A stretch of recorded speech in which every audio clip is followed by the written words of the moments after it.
A few years ago, we caught up with Hippo, a fabulous early learning centre where parents could actually go with their children to encourage their learning and development. Owner Amy Firth was really passionate about the educational offering at Hippo, but with sluggish sales, she was starting to question if it was as important to the parents as she thought. Well, thanks for leaving all these things with me. I've had a good look through your business plan, and the first thing I want to say is how wonderful and simple it is. It's fantastic. I can understand everything that's going on. I don't have to go looking for lots of different bits of information. It's a really simple, nice-looking model. So what I thought we could do is have a little talk about the money model, how you actually make money, and what the things are in the model which are probably causing you a little bit of tension, and some things you might be able to do about it.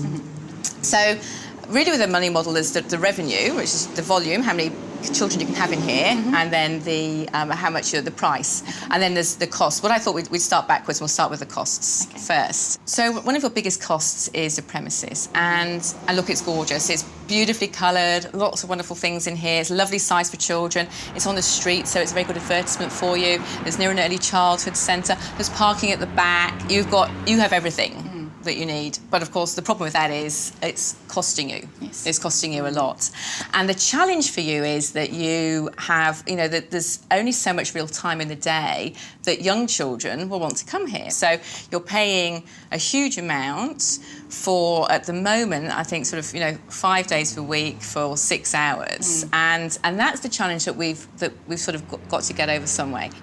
The other big cost in your business is salaries. Now, one of the things that I was thinking about is often with programmes for young children, the thing that's special is in the design of the programme.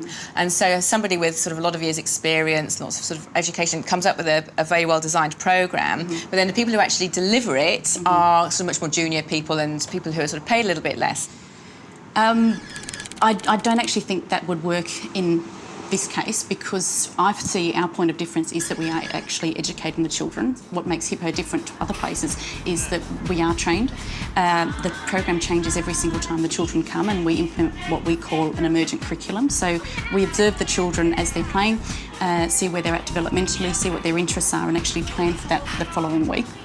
So, and we need trained teachers for that. Okay, so what would be interesting is have you actually gone back and asked your parents sort of, why they come here and what they get out of it? Well, we're just about to start term 4 and we're doing our re-enrolments, and we've actually put a questionnaire attached to that, and we're asking parents why they are interested in re-enrolling, and if they're not re-enrolling, why aren't they re-enrolling? So that's good. That's fantastic. What you might do is you might extend that a little bit, because something that would be very useful to do is actually to have a little questionnaire which goes through the different sort of elements of Hippo to see what your parents are valuing and what they're valuing less. So you can have a whole lot of different things, different facets to the Hippo business, but actually see how they rank those things.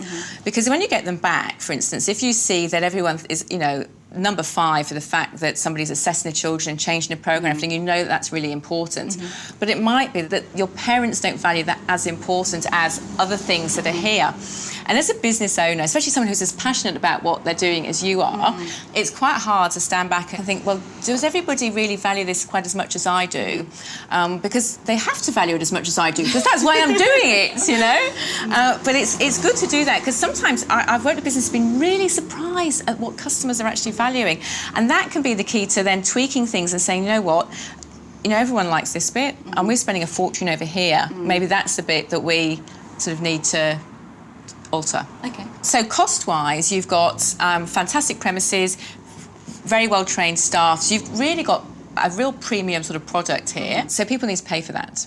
And I think that you could explore actually charging more for it, with the explanation as to why, in terms of everything people are getting and why it's a huge value to parents and children. And I think you've set it up in a fantastic way. I can see why there's a need for it, and I wish you all the best of luck. Thank you.